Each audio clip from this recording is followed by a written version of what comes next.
This is the Aftermarket Radio Network.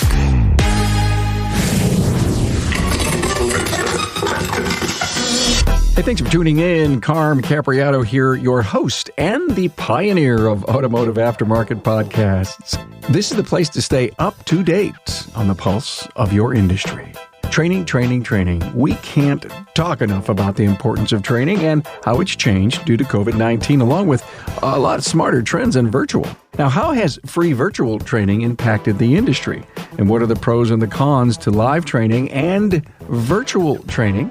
There's a couple of schools of thoughts. Now, what can we do to encourage more people to get training? And another thought, what is your commitment to training going to be in the new year?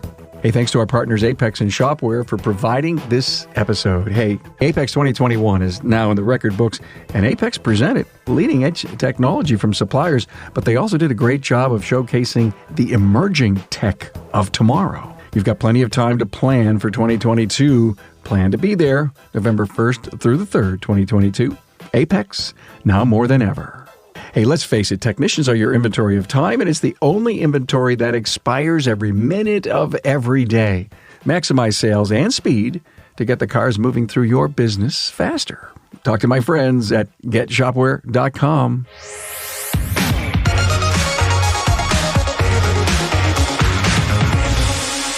Hey, warm welcome to two really great friends here, trainers in the industry. G. Jerry Trulia, shop owner, industry trainer, TST. You've got a long list of accolades, and I learned a few of them last night at dinner. Thank you for that dinner. You're more than welcome. We had some Glad great. you and Tracy were able to make it. We had some great wine, and Pete Myers here, director of training, Endeavor Business Media. Hi, yeah, Pete. it's a mouthful. Yeah, it's a mouthful. Right. Good to see both of you. Good to see you. Good morning. Good morning. Oh, I'm a rock star again. Yeah, I know. A little audience. People didn't realize we have a big audience in front of us. Hey, guys, what do you think of this Joe's Garage thing that we're in here at Apex 2021? I think it's an interesting concept, to put that all in one place. I really haven't had a chance yet to fully explore everything that's here, but I'll have some time later today to do that. Let us both apologize. Pete and I have conference voice. So, yes. If we sound a little scratchy or Barry White-ish, it's because we've been talking for days. It's that dry desert air. Gets me every time. Yeah, I just drink more. Yeah, well, you know what? I have been drinking crazy. I'm not talking water. I knew that was coming. Well, that wine from Tuscany was really nice last night. Yes, very smooth. It put me in a slumber, I will say. Hey, guys, I wanted to have you here for one really particular reason. And I don't need to explain to the audience and walk them through what's happened in the last 18, 19 months. And we all went into lockdown, and we probably had more high-level meetings with our teams saying, what are we doing now? We had revenue streams with training. Every single trainer in the entire North American aftermarket universe, every coach, they all said, whoa, because you earn new clients by going out. And Pete and G, there's nothing like people live. I mean, you see it in their eyes. You know something's getting through. Somebody's looking a little crazy. You back up. Maybe you go over some things. Virtually, it doesn't happen. But you guys lived in the virtual world for a year plus. So here's the premise of this discussion, and I want it to be wide open, is what's training going to look like in the next year as we say maybe the best of virtual and the great opportunities lead or lag? Well, I think we brought in some new people. Pete and I were speaking about this before. People that never would be exposed to training were exposed to training. The free videos that Dorman sponsored that I did gave WorldPack the idea to add a lot of free training. So you had top quality instructors giving out unbelievable information. And I think the people that wouldn't pay for training all of a sudden said, wow, put a light on in their head. Maybe I'm going to go pay for some training. This is good. It's really helping me in my job. I had many people stop me here and say, hey, thanks for that training. That's really good. So you thought free was the right thing to do? I think it was the right thing to do. I did have a discussion with Mark Warren and Rob Morrell. They're finding that it's now difficult to get people to pay. They set the standard. I mean, and so did you. And Pete, I don't know how involved you were, but I thought it was perfect as a reward for joining us. But in my opinion, and you're finding it difficult for people to want to pay now. Well, not myself. I've loaded some classes up, hands-on classes, live. The fastest I've done in probably 10, 15 years. A lot of it, and they flew in from California, Florida, Texas, all over the place. And usually it is difficult for me to get, let's say, 12 to 15 people in class. I had 24 and go, I can't put 24 in. I got to meet the requirements of the state. 20 people like this twice sold right out. And I think a lot of it is from, hey, I seen you, not only with Pete and I have been doing them for 10 years, but when Dorman stepped up to the plate, it also gave the idea of WorldPac to do it for free. And this reached loads of people. WorldPac did a phenomenal job. We gave both Dorman from TST and WorldPac the top training awards because they did a good job. They helped the industry. Yeah. That's what we're about. That's what Pete and I do, the Motor Age TST things, to help people. And when we get those sponsors like Snap-on recently and Duralast is coming up. Picked up. You know, a major brand in the industry sponsors you guys and you give free training, somebody's got to get paid along the way for all the time. Right. And thank God Pete and I do get paid to do it. But bottom line is we put a lot more in it. You know, when they say, oh, it's going to be just maybe an hour and a half or whatever, you know, Pete and I just go on forever. He has to tell me, shut up. We got to get off. That's the bad thing about online, right? You can go all night. Yeah, we go all night. Yeah. But if it's free, do enough people who signed up show up? Oh, yeah. Yeah, and I would have kind of added in there, too, that like G said, WorldPac, CTI, I mean, they really knocked it out of the park. And I think one of the things they accomplished was reaching technicians that would never, ever otherwise have heard of that kind of a resource or had exposure to that resource. It's not a matter, I think, of techs not wanting to pay for training a lot of times. It's a matter of whether they can afford to pay for training. Agreed. One of the things I hear all the time of how many in the industry think technicians are making six figures a year, and there are those who are. But the median income for technicians in this country is around $45,000. Right. And if you're supporting a family of four on that, that's a challenge.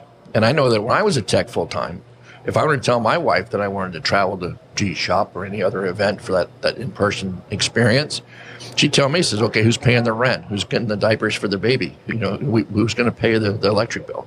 That all comes into reality.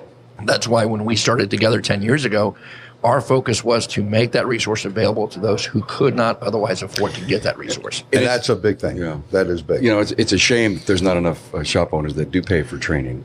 And you guys recognize that, well, if it's going to come out of their pocket at the average of $45K a year, which is, we should go on for hours on that's a debacle. A debacle, big time. And we do so many shows on that. In fact, I know so many of the coaches, they know how to fix those kinds of problems of pay and, you know, being able to hire quality people. And there's just too many shop owners that are afraid to step to the plate. It's that whole fear thing that I may lose customers, raising labor rates, managing costs, looking at margin.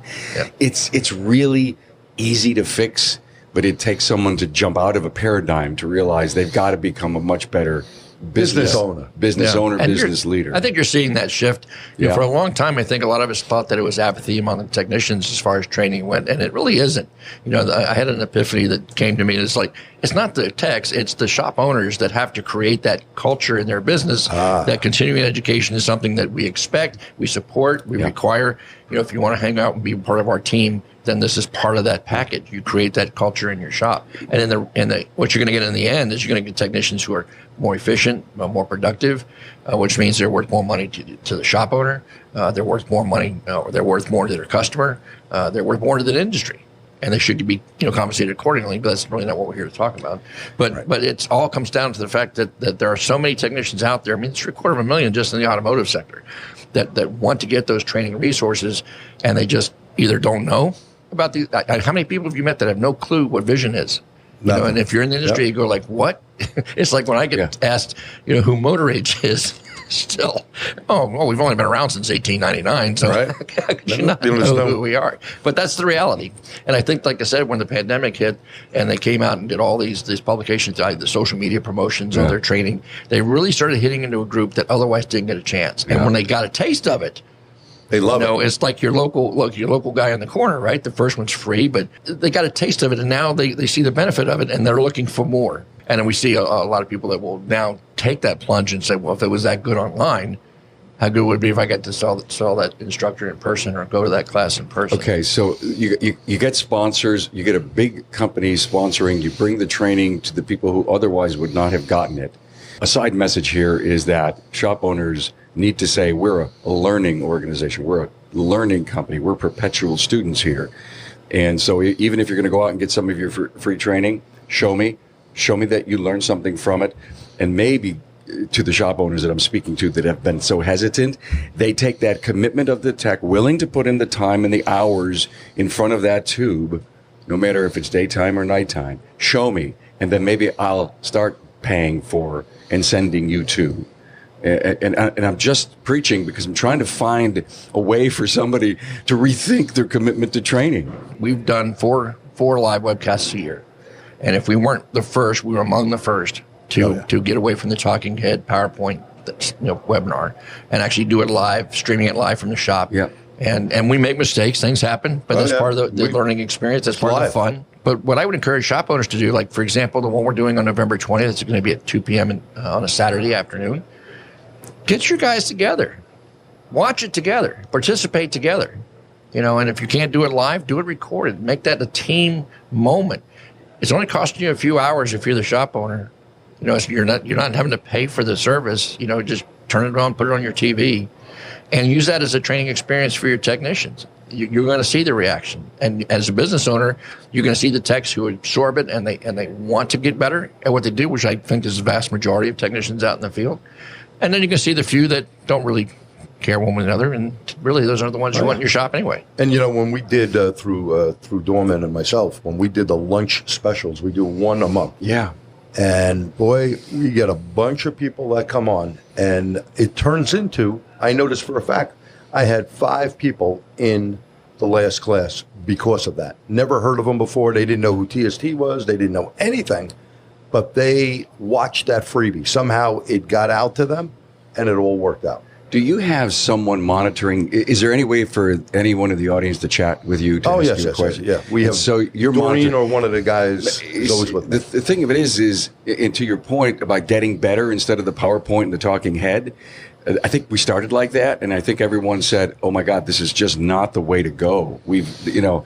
And I do believe CarQuest built a training center in Raleigh to try to make it more interactive. CarQuest, again, during the pandemic, they Chris Chesney, absolutely visionary when it comes to training our industry. In fact, I'm glad to see him getting back into it with a new role. He just had that vision, and they had developed a way where they could do multiple camera angles. They did a great production job to try to make that as more a hands-on experience as they could, and I applaud them for that.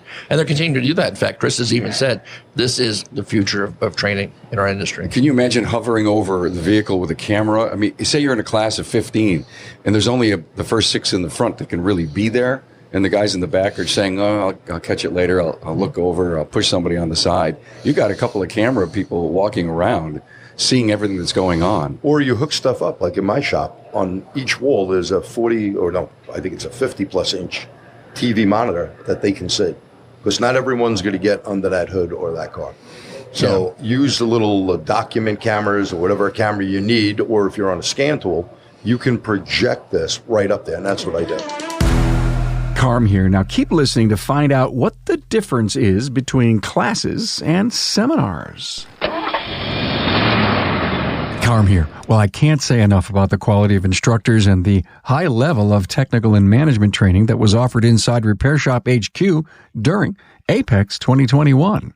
Hey, it's in the record books, but the great news is that show organizers for Apex 2022 are hard at work again, assembling the best and the brightest instructors and the most timely and needed training for shop owners and technicians. And now watch for a robust schedule of training and product demos on topics such as engine performance diagnostic strategies, how to be an effective leader, wheel alignment and ADAS calibrations, controller area networks, and using social media to grow your business, just to name a few. With this caliber of training, make sure Apex 2022 is on your calendar. Now, that's November 1st through the 3rd in Las Vegas. And together, let's make 2022 the year of growing sales, profits, and productivity for your business. Listen here for more Apex 2022 training and registration information. The automotive industry is blazing through with so many twists and turns and changes. Careful not to crash. Yet amidst it all, the demand for repair is a constant. So the questions remain, will repair shops adapt or die? Well, our friends at Shopware Shop Management Software get it. Their CEO is a shop owner. They understand what it takes to repair cars, and they're ready for the next big thing in automotive. Shopware tailors mainstream web-based technology to the needs of the industry's leading repair shops. You can run entirely digital, phone optional, and paper-free. Interactive online repair orders will not only meet the needs of contemporary drivers, but they are blown away by the experience. Connecting the aftermarket together, Shopware's ecosystem enables next-generation shop efficiency and customer satisfaction without compromise. Full service onboarding and best-in-class support provide everything a shop needs to transform its business and stay competitive long into the future. Enjoy more accurate quotes, more profitable jobs, busier technicians, and of course, happier customers. On the web at getshopware.com. So is this whole new training, you and I talked before we turned the mics on, this hybrid model of building a better virtual experience and leader-led, we're going to have a combination of both. There are some technicians, they just want to be in the class. And, they'll be here, or they'll be at Vision, or they'll be at the other regional training shows, or the suppliers, rolling vans and all those shows that the suppliers are bringing training to them. Tell me about the loss that you feel by not being live. Gee. Well, I'm a people person. So when I can't see their eyes, I'm tired of looking at a camera. And, I always say, you could see me, but I can't see you. You can't read the people. You can't see if they get it or they don't get it. My classroom is set up like a U. So what I do is I walk down the middle. I'll walk behind them. Yeah. You gotta make it interactive when they're in there. They love going out on the car. And you have to control all these people, because you can't have 20 people around a car if you're not, the leader. You got to be like a drill sergeant. You got to make it a bit fun. My mentor, Armin Hines, this guy used to teach for the U.S. Army. He'd be flown all over the world. Generals would have him go everywhere. He said, you know what? If you don't make it fun, people will not learn. You can only get so much information. And when Pete and I think you see it, we work real well together. If I'm doing it by myself, I'll come up with some stupidity of some sort to make them laugh somehow, because you can't just hit boom, boom, boom. You bang out all this information to most people, especially if they've never been exposed to training before. You lost them. Yeah, working together, you guys. I mean, it must be so much fun to play off each other. It is. I always tease Gene. I always tell him that I'm Jerry to his Dean. But we have a great relationship with that. I mean, we've worked together for so long now. We can feed off each other's vibe as we're doing these presentations. Yeah. We have a really good time while we're doing it. We do. But there's no dead air. Because dead air is murder. I know. Murder. But what I want to say in comparison to, as an opposite to the later-led training, when that technician or that student leaves that class, if he doesn't put that to work soon, it's going to be information lost. Right. You see that with our vocational programs. 2 years crammed into these kids over all these different systems and knowledge they expect to have. By the time they end, if they don't use it, put it to work, it's lost. So what I'm saying here is that when it's online and it's recorded, then they can go back and view that again and again and again until they make that knowledge their own. Or maybe 6 months later they said, oh, I remember seeing something like that. In fact, I was sharing with G earlier, simple thing is a thermostat test. Dave Hopp shared this with me from Delphi.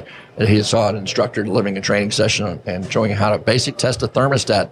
The old way we used to do it was put a thermostat in a pot of water and heat it up and watch the thermometer and see when it opened. But some of these thermostats don't open at 212. They open at higher temperatures, so you can't do it that way anymore. And several years ago, 6 or 8 years ago, I did a video on how I used to do it as a tech, using a thermocouple and my multimeter at the outlet of the thermostat, and then watching the temperature rise on my scan tool.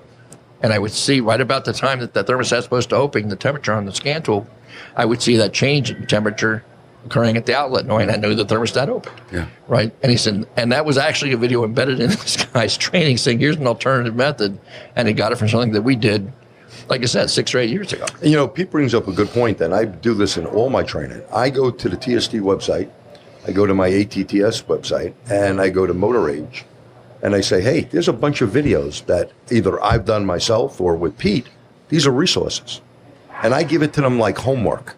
Some of the stuff I track from Vimeo because I want to see if these people are really going there. And I started locking some of them for students that have been in my class to go see it. And then I'll email one of them and go, dude, you needed this. How come you didn't go view it? I could see who comes on. Oh, I haven't had time. I said, well, you're going to forget what you learned. You bring and that's up, a scary thing. You bring up huge thing right there, and that is the commitment. It's free. It doesn't mean that you can get everybody to come to the water here. Pete, I think you brought it up, that the training culture in the shop makes people want to learn, want to get better. I'm not saying you have to have a reward system for the number of hours that you do, but a lot of shops do. 40 hours, get it there, guys. We're going to give you $1 an hour every quarter if you meet and maintain that.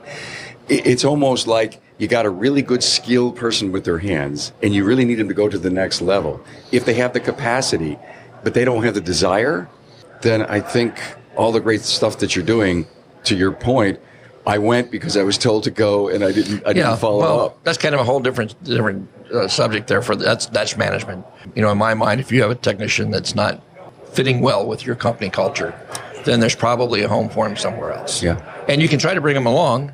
When I was a manager, I used to have what I call the 3-strike rule. If you were something that was outside of our policy or our culture, we would have a conversation about it, and I would own it because maybe I didn't express it correctly. Maybe I didn't teach you correctly or explain it correctly. So we're going to take care of that right now. And that's meeting number one. But understand, if we have to sit and talk about this again, then there's no question you knew what the challenge was, what our expectations are. Yeah. So if that ever happens again, the second one is, here's your second one. You did it again, and you know that this is not acceptable, for our organization. If we have this conversation again, it's going to be very simple. It will be an exit interview. Yeah, I understand that. I use a signed agreement on your point there, that if they miss something, it's like beginning up a bat. There's training that I make available and pay for. If you miss it 3 times, we're going to have a problem. And I do speak to them after that. Why didn't you go to this particular training class? Why didn't you do that online? Everyone is busy. We understand that. But it's your job. It's important so you can get better at it. Yeah. It's not going to just come overnight. And I think you'll see, too, and I'm sure you'll agree, that most technicians, most people want to be better at whatever they're doing. It's just inherent in us, I think. And if you have a leader, the shop owner, the business owner, who is helping you do that, is encouraging you to do that, is praising you when you do that, you're going to want to stay and work there. You want to continue on that path. You're going to feel the benefit of that. You're going to see it in your paycheck. I think that's more the norm, rather than having someone who just shows up because my boss made me. Yeah. You know what I mean? I'm thinking about almost making a test. Not a lot of questions, but maybe 10 questions on what was presented, so you can go back, with the shop owner, I should say, can go back and see, did this person really view that? Yeah. We get a lot of, I'm a school instructor and I need my accreditation. Yeah, the guy may have been on for 2 or 3 hours, but he may have been in his kitchen, he may have been outside, his computer was on for 3 hours. Right. And you don't know what he got or what he didn't get. And there are systems like that available to the shop owners that they can incorporate, again, into their culture. Yep. You just, like you said, you make that weekly lunch and learn. You get a couple of pieces, you sit down with the guys, and you make that team builder. So the point is if you're going to do some training and you're not keeping a resume on who's going to what, and checking out the manual and looking to see if there's any notes, and you're asking that individual to come back and do a half hour on what you learn. See, everyone wants to go to a Bernie Thompson or John Thornton class that are high end. When they come out, they can't use a quarter of that, probably close to none of it, because they never had the basics. The basics are still important in this industry, and training is not set up correctly because everyone wants high-end stuff. Go to Vision, a lot of those classes are sky high. That's for the people that are going to Vision every year. Yeah. That's good, but you still need basic stuff. Pete and I have been doing electric how long? Oh, since the beginning. And it's always top on the list that someone wants us to do it. Every time I have a trainer on, I say, how important is the basic electric class? Yeah, you'll find that oftentimes we'll set the title of the topic to make it sound advanced. Advanced basic electric. But when you get right into it, it's not. And to G's point, he's absolutely right. If you ask any mobile technician, I think to a man or woman, they will tell you that 80% of the time they're called into a shop to handle a repair. It's fundamental stuff. Fundamental mistakes. They can't use their meter. The last class was the worst class of people that I had in. It was very hard to get anything across to them. Yeah. They had blown fuses. Now, these are people that have been around for a bit. We're not talking, super young people. There were some young guys, but they don't know how to use their tools. Yeah. One of the neat things, I'm working with a company called Curian, and Josh has this thing. He's from Power Probe originally, and now it's his own company.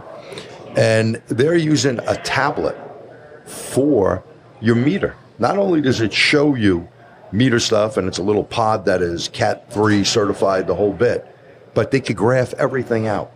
And there's these little training boards I use in my class, besides Bernie's big board and all that. There's little kits from, I think it's Elco is the company, and you build circuits. Well, you got to see the number one problem. I have to actually yell at them. Follow directions. 2 big monitors in my classroom and a big front screen. Follow that. Make that circuit simple. There's a switch. There's a load. There's the battery. They'll have it backwards. And it'll tell you, you got to be A1, D3. Yeah. And I'll go, dude, what the hey is this? What are you doing to me? I got to tell you a really quick story. Matt Fonslow has his own podcast on the Aftermarket Radio Network now, Diagnosing the Aftermarket A to Z. Matt's second episode was, oh my God, I used an ohm meter, right? And he was given this challenge of this truck that got hit by lightning. And he actually was stumped, and he kept working through some things. So he called John Thornton, and he was just talking to John. He says, hey, what's going on? Any challenges in the shop? And he goes, yes, by the way. And all John said to him is, get your ohm meter out, and hung up the phone. And Matt's saying, where's he leading me with this thing? The ohm meter? There's just no way. And he goes on to tell the story of how the ohm meter helped him find his first level challenge. Everything was fried, but he needed to work himself all the way down the chain to find it. So it was this basic electric that really helped him through everything. Yeah. No doubt. And people don't even understand when to use an ohm meter.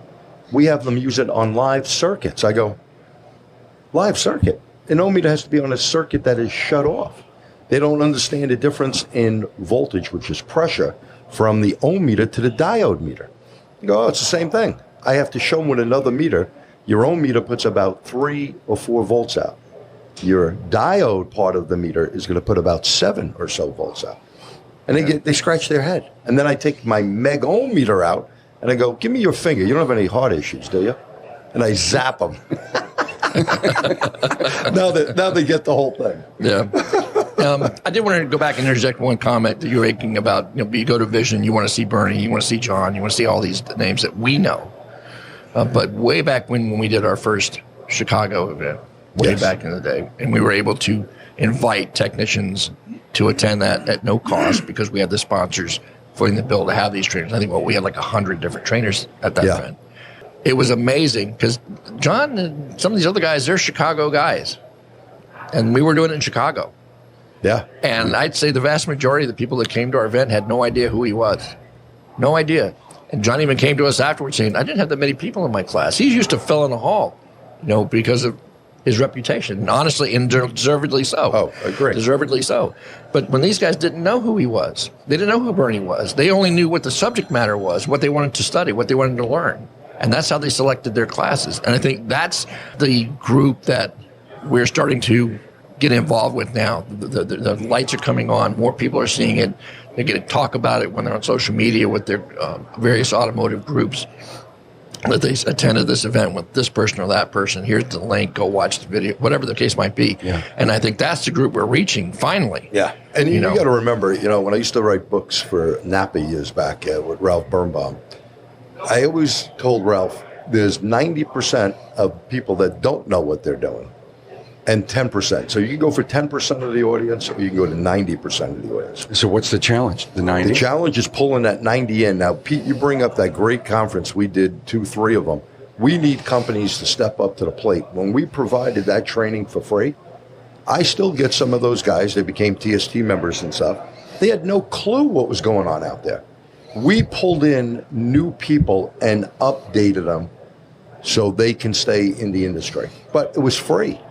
And we just did a great, great job. Unfortunately, it didn't continue. But if we have companies that put their money where their mouth is, rather than giving free tchotchkes out, a jacket, a trip, this, that, put the money into education to get everyone up to the same speed. Okay. The common theme of this little discussion seems to be this free training thing sponsored by a supplier or manufacturer. It maybe not a bad idea because the trainer needs to get paid, but does it feel commercialized? I mean, not at all. Not at all, because we actually had such a huge demand from our clients, but it never. For the webinars that G and I do, that we had to double the number we're doing next year. Instead of 4, we're doing 8. And right now, all but 1 are sponsored. And I think that aftermarket companies, they're getting more in tune with the idea that, number one, it promotes their brand in terms of being someone who stands behind the technician supporting the industry. And all these, I'm going to say right up front, all these webinar sponsors know they have no say-so in the content. We'll work with them on a basic objective, but maybe it's a product group they want to focus on. But in terms of the content, they give no review over that. They don't have any commercials. They get their mention in the beginning and a thank you at the end, and that's it. But what they are getting is that the audience goes like, hey, that company supported me and helped me get this information. I was hanging out with the coaches last night in the industry, and here was the takeaway. How do we pull so many of the struggling shops, and to your point, the 10 and the 90, I think top shops are 25, maybe 25%. How do we get the next level to wake up to make the important move? One of the final discussions was to get out to the supplier base.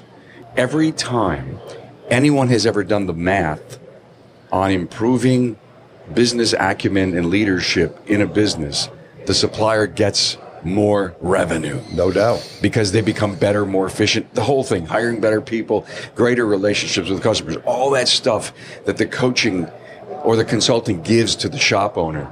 And I'm just sitting here with this outside, knowing what I was talking about last night with this group. Oh my. It's almost like, well, here, if you want to get involved with your customer, what they call installers, and I hate that word, right? Every time they say it, I just go, I choke them. I don't care if they're the president of the company. I do that. Don't say that. Please don't say that. In fact, every time I've done anything with any of the suppliers, before I turn on the mics, I say, if you say the word installer, you're out. Oh, why? And if they can gain people inside of a business management thing, and they're sponsoring training, they are now doing the right thing to grow their business. I think you hit the nail on the head. The first thing I always say, go to a Vin Waterhouse class or any other management class, because the shop owner himself needs to know what he doesn't know. And they'll realize from there, if they can run their shop better, they would then pay to send these guys to train in technical stuff, and that's what they need. It's the salespeople that hold those relationships, not the presidents of those big companies, supplier companies. It's the salespeople that need to go through one of your classes on technology so they can go out and say, you guys got to know all that stuff? It humbles the salesperson to say, you got to go to more of this.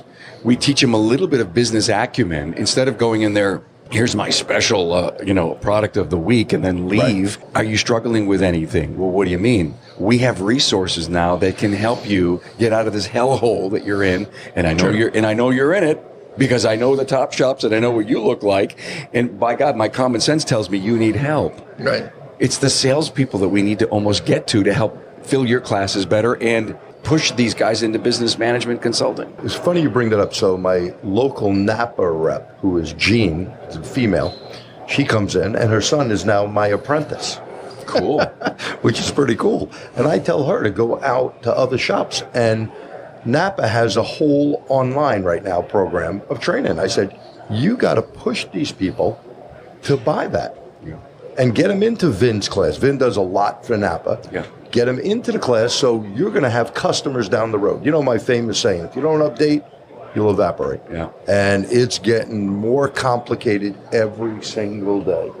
So it's important. I think you're right. I think, on that level of the salesperson going out, they could really help us. Absolutely. But it needs to come from the top down of these companies. I call it pull-through.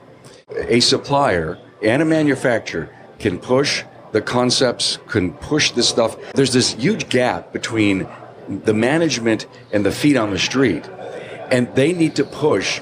But if we also don't circumvent that street, and they learn, they buy in, they understand, and they don't pull, this gap in the middle evaporates. Yeah.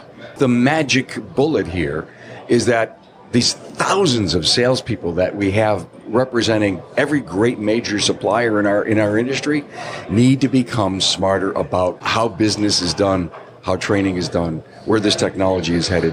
I'm not sure they have a clue of the technology that exists in the parts that they sell that makes the car work. If the guy at the top is not a car or a gal at top, they're not a car person, I don't think they really get it. Knowing, and you've been down to Dorman with me, knowing there are people at the top that are car people, they one day woke up and said, hey, we need to really interact with the industry and give something back. And when they first, interviewed me and other companies as well, they told me their vision. And they said, it doesn't matter if we lose money. And to me, as a business owner, losing money is not a good idea, right? The nice thing is when you see a big company that wants to help, that's the biggie. And when we had Snap-on as our sponsor, or Duralast, or whatever, these guys are putting their money where their mouth is. They are helping our industry a little bit at a time. Pete and I can't just educate someone like this. It takes years, but it's the start, and that's important. Yeah. Hey, guys, final thoughts. Wow, that's an interesting question. I think that we're in a very exciting time in the industry. The technology is changing so rapidly. Shop owners are seeing that it's almost mandatory. It is mandatory that they have to keep up to speed. They have to keep their techs up to speed in order to stay competitive in the business. I'm seeing more companies get more in tune with the need to support the industries and training, so that they can fix the stuff that they're building. Yeah. One of the things that I always ask some of our clients is that for topic matters is, what's the biggest cause of your comebacks? What's the biggest questions you get on your tech line? And often it's just a matter of misunderstanding or an incorrect way of doing the job. And that's how we decide what we're going to focus on. You mean the biggest cause of your comeback? Well, it's the part, damn it. And that's not the question you asked, you see. Right. You asked is, did we fix it right the first time? Right. Often, you've talked to many manufacturers tell you that the majority of their parts returns, there's nothing wrong with the part. I don't know. It's usually something associated with the repair. Or the diagnosis. And again, that goes back to what you were saying earlier. It's all a matter about shoring up the fundamentals. And to G's point, I show a video about the GM's global platform that they're using in their vehicles now for a couple of years. You're talking about vehicles that are transmitting terabytes of information internally. They're running at speeds of 10 gigabytes per second.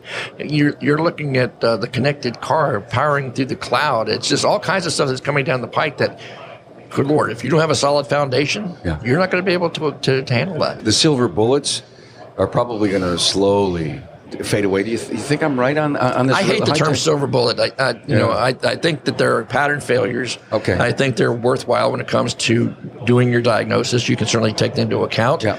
Test what you guess.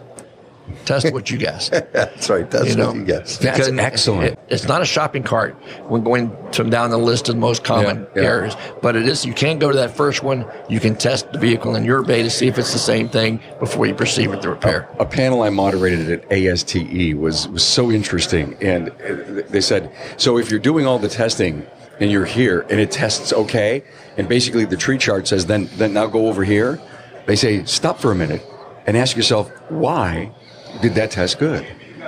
Know the why. Yeah. Exactly. Because that will help you be smarter. But I love test what you guess. Yeah, I don't like the flow charts either. So Flowchart's got to think out of the box. Well, I think you're going to have both types of training out there. People still need to come to live for the simple reason, you can pick up a magazine. That's pretty good. You can look at a video. That's good, but there's nothing better than doing it. I like doing it. That's how you get good at it. So the hands-on is a major, major component in picking one's level up to the next level. Yeah. You know what I'm saying? Getting really good at it. This formula of giving some out for free, not a lot. I mean, we can't make someone in 2-3 hours a rocket scientist, but we can surely help put a light on in their head so they seek out other training, whether it's my training, someone else's training, some sort of training, that they go, wow, I didn't really know that. Maybe I'm going to go see this guy down the street or whatever. I think it's super important that companies put their money where their mouth is and help get the word out, and that's by supplying some sort of free training. I do like that monthly thing for free. Hands-on will be there, there's no doubt. So, conferences, and there's a big difference between Vision or the TST big event and all of those. Those are all seminars. Seminars are different than classes. Yeah. Classes, they are actually doing something. They learn something from slides or video, and then they got to go out and see if they can do it. That's a great point. Seminars versus classroom. That's my vacation. And you could BS all day long. I tell people, if I show you something here up on the screens and I can't do it out there, I'm worthless. And this class is worthless. You deserve your money back. Wow. Hey, guys, thanks for coming. Getting up real extra early here in Las Vegas, as I know you were out with 2 or 3 in the morning. Thank you so much. Pete Meyer, Director of Training, Endeavor Business Media, and G. Jerry Truglia, shop owner, industry trainer, TST, ATTS. Thanks, guys. Thank you. Thanks for being on board to listen and learn from the premier automotive aftermarket podcast. Until next time.